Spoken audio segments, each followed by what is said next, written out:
I can't take the WNBA serious anymore. They hate their only cash cow in Caitlin Clark. This is the only league on earth where the players have dated each other. Now they fined Caitlin Clark and Ryan Howard $30 apiece for just jawing at each other on The WNBA's discriminatory practices have been exposed once more. This time, Caitlin Clark was found guilty of allegedly defending herself during a heated altercation with Ryan Howard of the Atlanta Dreams. It appears that strength is only appropriate in specific situations, which vary according on the player, in a league that claims to support strong women.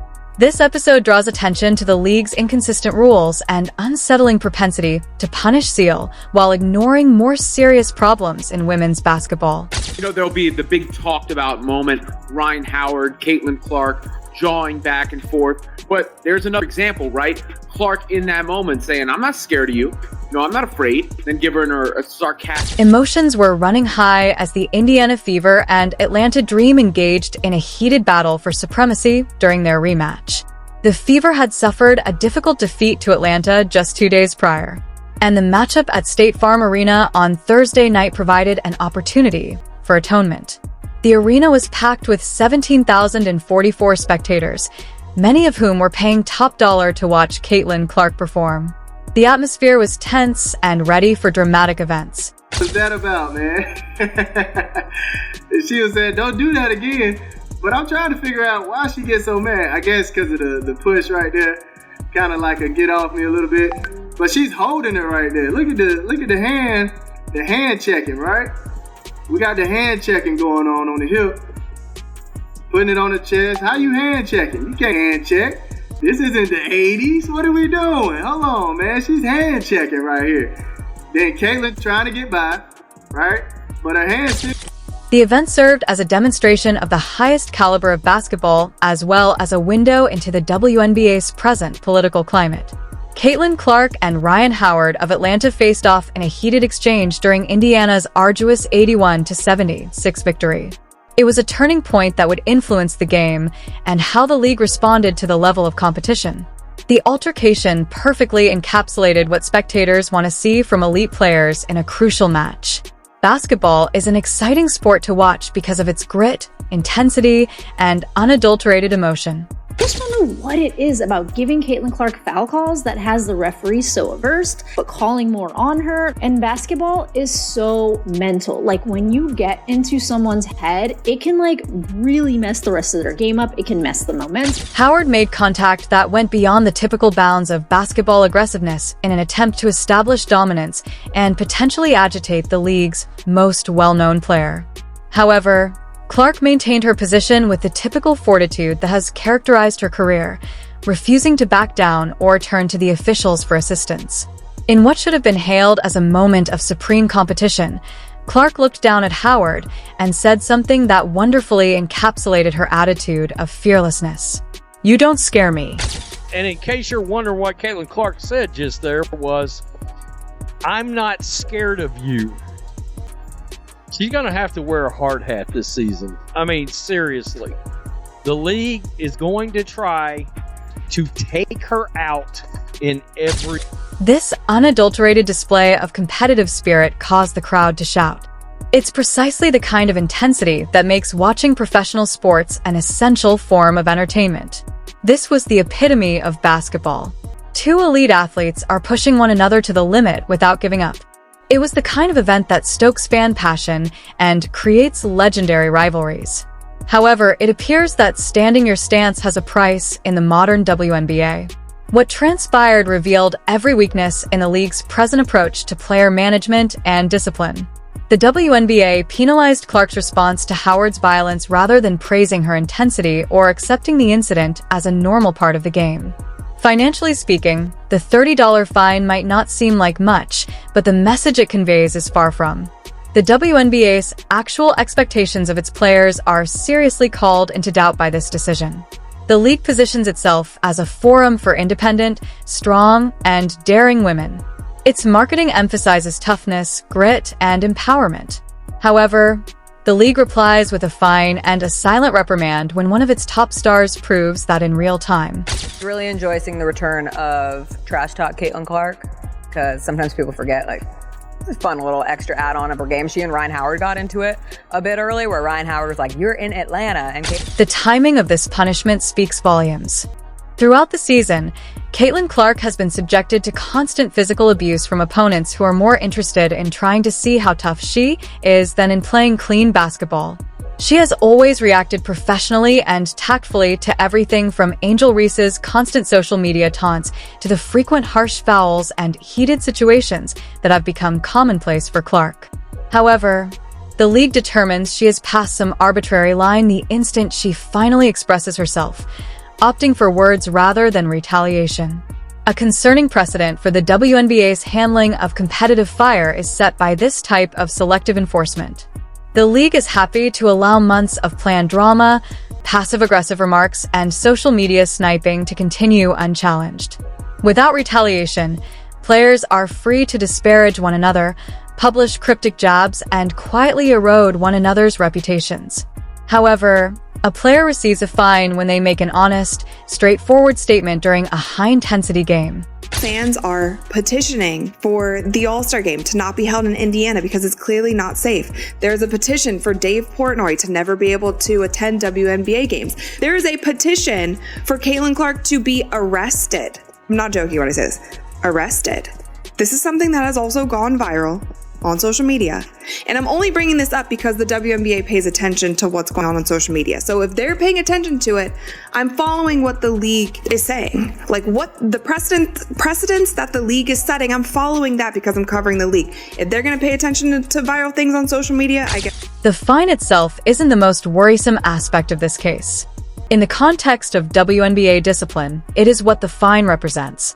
The league has demonstrated a blatant pattern of uneven enforcement, with the penalties appearing to be determined more by the players involved than by the specifics of the incidents. A two-tiered structure that undermines trust and gives conflicting messages about what conduct is truly acceptable is produced by this double standard. Consider the glaring disparity between the league's response to other persistent problems and how it handled Clark's simple in-game interaction with Howard. Angel Reese's crusade against Clark's use of social media to retread past plays and incite drama has lasted for months. Even though this is a constant distraction, league leadership has not issued a warning or sanction and doesn't appear to care about how this behavior will affect the WNBA. The message is really obvious. While internet feuds, performative controversy, and passive aggressiveness are all okay, speaking candidly and competitively in court is somehow unacceptable. This inverted disciplinary strategy encourages a culture where players are gently encouraged to vent their frustrations online rather than confronting them head-on like true professionals, favoring artificial harmony over genuine competitive advantage. The veteran point guard, he's coming in this week, got her in free agency. This is a perfect opportunity now for Bailey Champlin as young point guard. Rising stars were supposed to take their place in the league's future during the 2025 WNBA draft, which was supposed to be a night of celebration and spotlight action. However, the evening descended into mayhem rather than a seamless inauguration of fresh talent.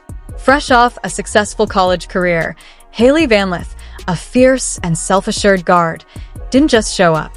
After making an appearance, she delivered a surprising jab at the current face of women's basketball, Caitlin Clark. It wasn't simply drama that ensued. It was an all-out extravaganza that astounded players, spectators, and commentators. The most outrageous aspect is that it was more than just a daring declaration. Van Lith was humbled by a career-ending mistake before she ever set foot on a WNBA court. Picture yourself at the Shed in New York City's Hudson Yards, giddy with anticipation.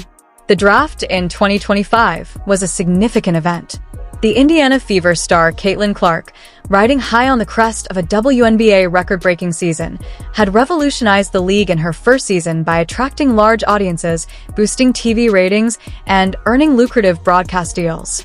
Fans compared her to NBA luminaries because of her playmaking and long-range shooting, and her influence was evident. The draft, which included players like Van Lith and Paige Buers, was set to build on that momentum. But you won't be able to speak after what follows. The Chicago Sky selected Van Lith with the 11th overall pick, and many people found resonance in his narrative. She had persevered during her sporadic time in college, playing at TCU, LSU, and Louisville. She was a player who thrived on disproving skeptics and was well known for her grit and unwavering enthusiasm. One of the draft's highlights was her reunion with former LSU teammate Angel Ree, which promised to be a dynamic combo in Chicago. Van Lith, however, wasn't satisfied with simply enjoying the moment. She needed to make amends. Based on a rivalry with Clark from college that began in 2023, Van Lith and her teammates were left in the dust as Clark scorched LSU for 41 points in the NCAA Elite 8 match. Van Lith hadn't forgotten that the picture of Clark's "you can't see me" gesture went viral. At this point, unnamed player stated, "You earn your place with buckets, not by running your mouth on draft night." A veteran commended Clark for increasing his income and visibility in the league and urged Van Lith to be more considerate. No one was more aware of Clark's worth than league executives. Since her draft announcement, ticket sales had increased by more than 300%, and her goods made up almost half of all league sales. Her star power was directly linked to new broadcast agreements with ESPN and Amazon, which quadrupled her primetime exposure. Clark was more than a mere athlete. She was an economic powerhouse all by herself. And just wait if you think that's horrible. For Van Lith's problems were only getting started. The fallout behind the scenes was vicious. According to reports, several clubs had decided not to choose Van Lith because they were concerned about her demeanor and ability to upset the balance in the locker room. According to an unidentified scout, teams didn't want drama over production.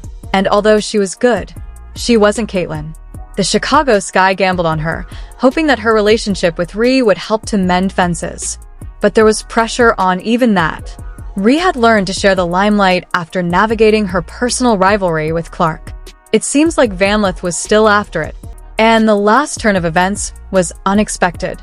The Sky is up against Clark's Fever in the WNBA season opener. Additionally, it is already the year's most anticipated game. Van Lith sees it as an opportunity to demonstrate that her statements were true. However, the strain is crushing. Clark's performance will be compared to every missed shot, every turnover, and every second she spends on the floor. Fans are already anticipating that Clark will drop another 40, with memes suggesting that Van Lith will be humbled.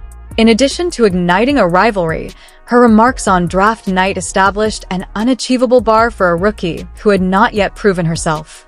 You will comprehend the significance of this by the end of this. Meanwhile, Clark is unfazed. She isn't interested in the headlines or the controversy.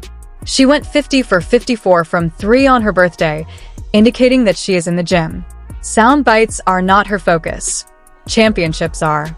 In addition to setting other franchise benchmarks, her rookie season set records for the fastest to 100 three-pointers and the most assists in an all-star game.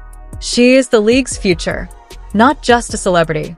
Van Lith's repost may have garnered her a few retweets, but Clark is gaining respect as cities prepare for sold-out games during her visit and teams adjust their marketing strategies. One crowded arena, one jumper, one pass at a time. The road ahead is steep for Van Lith. She selected the wrong fight, not just any fight. Rivalries can flourish on trash talk alone in college, but the WNBA isn't that kind of place.